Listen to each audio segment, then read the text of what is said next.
Beyrati bak bak. Kamera bir tane bir el salla. Kameraya. Al abi. Ama bu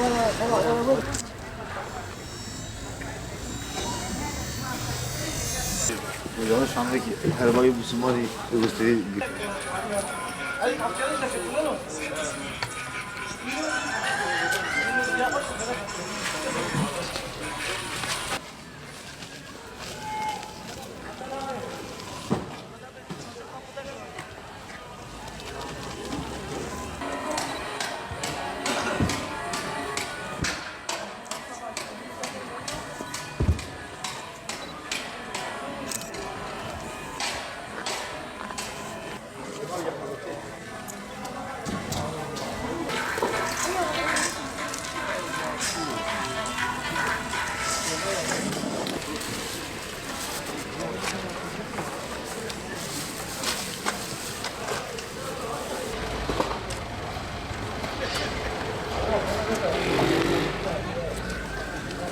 Hala o tezgahı güzel çek ya. Efsane durum.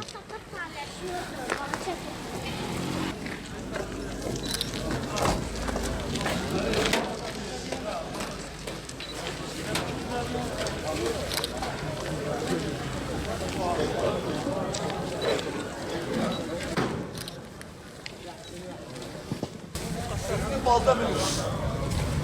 Ha. Mustafa. Nerede bildik ki bu İslam değil.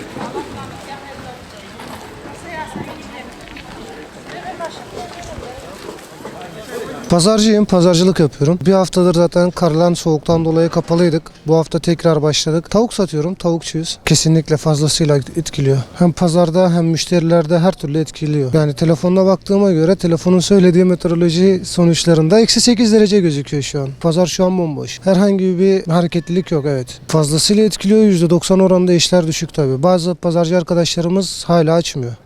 İşler olmadığı için. Biz tavukçuyuz, tavuk satıyoruz. Umudumuz gelmesi yönünde, inşallah gelirler. Biz buradayız. Her pazara da çıkmaya devam ediyoruz. İnşallah gelecekler. 20 seneden fazla bu işi yapıyoruz. Hurdavatçıyım. Oyuncak satıyorum. Tokadır. Kırtasiye malzemesidir. Yalnız bu 5 gündür çalışmıyoruz.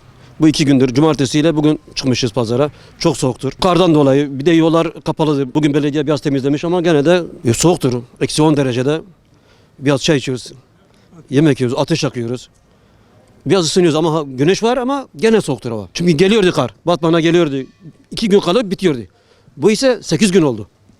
Pazartesi başlamış. Bak bugün pazartesi hala kar yerde. İşe çıkmadığımız zamanlar hep cebimizden yiyoruz. Çocuklarımızın rızkı için açıyoruz, mecburuz. Soğuk da olsa açıyoruz. 25 yıldır bu işi yapıyoruz. Pazardayız. Her gün bir yerdeyiz. 10 gündür çıkamıyoruz. Kardan, buzdan dolayı. 10 gündür evde kala. İnsanlar parasız da kalıyor. Karlıydı, buzluydu, araba çalışmıyordu sabah. Bugün açtık. Bakayım Allah kısmetten verirse. Yolları bak, temizlemişler. Hani bir sıkıntı yok. Açtık bakayım kısmet Allah'tan verirse. Kenarlarda kar var mesela. Tam temizlememişler. Biraz daha temiz olsa daha iyidir çünkü. Rahat gidip gidemiyoruz. Dezgahın arkasında var ya. Rızkımız hiç çalışıyoruz. Ne için çalışıyoruz ya? Çalışmıyor. Yani zaten bu da çok şükür bu da ibadettir yani. El emeği çalışmakla ibadettir. Alıştık işte bu sıcakta, bu soğuğa alıştım ben. Mesela 25 senedir bu işi yapıyorum ya. Mesela ama ola pazarcıyım. Vay çan hocam dernayne. Dünya serma bu berf bu. Bu vega hocam derkatına. Am pey kısmete khona. Am mecburun derim dernayne çenabe. Ulan derkat vay meşgulanek daxtiya.